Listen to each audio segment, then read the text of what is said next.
乡亲啊，继续来看这件，这是这个跨国的爸仔母在坐查囝的监护权。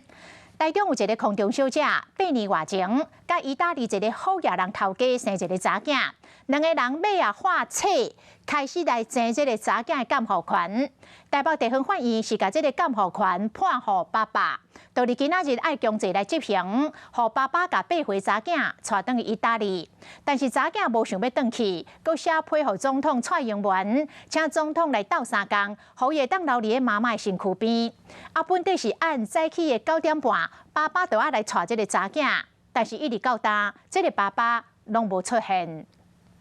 他是偷偷的哭着入睡，我只能在起来偷偷亲他的时候，跟着一起流泪。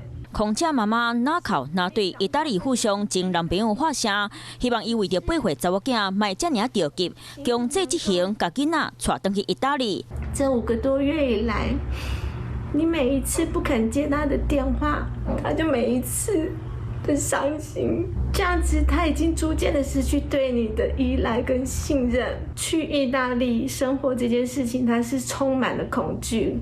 查某囡仔打扮甲真古锥，佫会晓弹钢琴。伊伫咧台湾生活要7年，中佫要和爸爸转去意大利生活年外，尾也去妈妈带转来台湾，两个人开始伫咧抢查某囝的监护权。台北地方法院判决查某囡仔爱交予爸爸饲，卖伫咧3月14今仔日执行。他有说：“妈妈，如果今天爸爸要把我带走的话，你可不可以抱紧我？你只要抱紧我，就没有人可以带走我了。”那我们在旁边其实相当的不舍。亲情朋友拢无想要看到查某囡仔和妈妈分开，查某囡仔佫写一张批予蔡英文总统，希望留伫咧台湾。妈妈也透过律师强调，毋是无爱予囡仔转去意大利，是希望尊重囡仔的想法，莫考虑到意大利即卖疫情。每天都有4万多例，这不是一个少的数字，好。所以，意大利跟台湾这两边哪一个才是现在对子女最好、最佳的环境？到今仔日强制执行时间，妈妈和囡仔各有执行官拢伫咧好好等，因为法院规定爱爸爸亲身家带转去，不过到即马为止也未看到爸爸的影。